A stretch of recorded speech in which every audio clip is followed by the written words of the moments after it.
unexpected departure over here?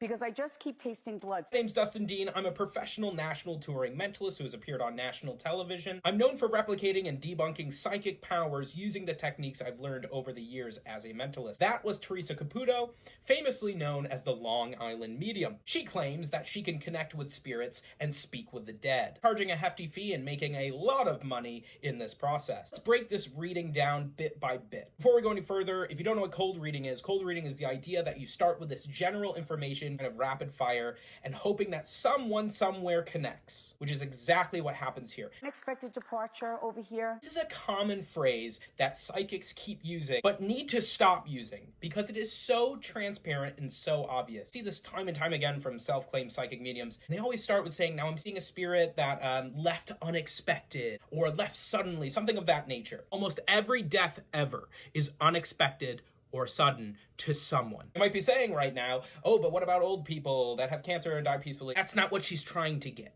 That's not what she's trying to connect. She's throwing out that she's seeing something unexpected. Now, this narrows things down because it allows her to kind of fish for someone that's A, pretty young, because they went unexpectedly, usually means young. B, usually some type of terrible, tragic accident. She goes on to say that she's feeling blood in the throat. Because I just keep tasting blood. So that's my symbol for when someone leaves the physical world in a okay. Now, this doesn't really connect with anything. This is her throwing something out there, hoping that someone connects with maybe throat cancer or a wound to the neck. This is general enough to be anything, like any type of accident, any type of sudden tragic death. You're most likely going to taste blood in your throat. Now, let's see who she connects to. I had a friend who got ran over. Okay. Day after his birthday. Now, it's important to remember that she didn't pick this person out. This person volunteered themselves. Theresa, if she's speaking to a spirit, why not just talk to the spirit and connect with this specific person if she's truly talking to that spirit? Person who volunteers himself gives all the information. She says, my friend passed away, suddenly was hit by a car, was a day after the birthday. All this information given by the sitter, not the psychic, right? It'd be very impressive if the psychic guessed all that, but she didn't. She'll take credit for it, but she didn't. When souls step forward and they take responsibility for their departure, it means that they take responsibility for their actions, choices, or decisions. Do you understand that? This kind of misses, but she kind of reconnects it to be the fact that this friend of hers was jaywalking and it was rainy, so it happened to... She tries to say basically that it was the friend's fault, which is an awful thing to imply, but anyways, besides the point. So, because I'm going to say this was an absolute freak thing that happened on how I left the physical world. Yeah. She goes on to use a technique I like to call listen and reiterate. If you remember, Theresa is the one in the beginning who said that she's getting some type of accident, right? She's getting someone who had some type of accident, which could have been anyone in the audience. But obviously this person volunteers, and now she reiterates what has already been said throughout this conversation. She says, I'm getting that this was a freak accident.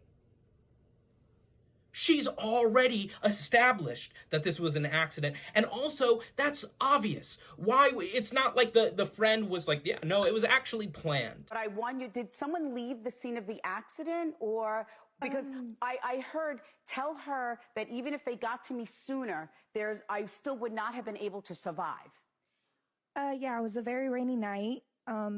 Driver just didn't see and he jaywalked. And now we move on to another classic psychic technique. Oh, I'm getting a sense that maybe someone left the scene, someone left. So she's fishing the fact that maybe that it was a hit and run, right? Well, notice what she does. She says this, she throws this out there, and she realizes she's not getting a yes right away. She's not seeing the person nod and be amazed. So she goes, but. She moves that in another direction, and she says, oh, well, because what they're telling me is that it doesn't matter if someone came there in time, it's too late. Which has nothing to do with that first thought she had, that someone left the scene of the crime. Those aren't connected. She simply shifted what she was saying. He actually just said to me that you had a dream of him.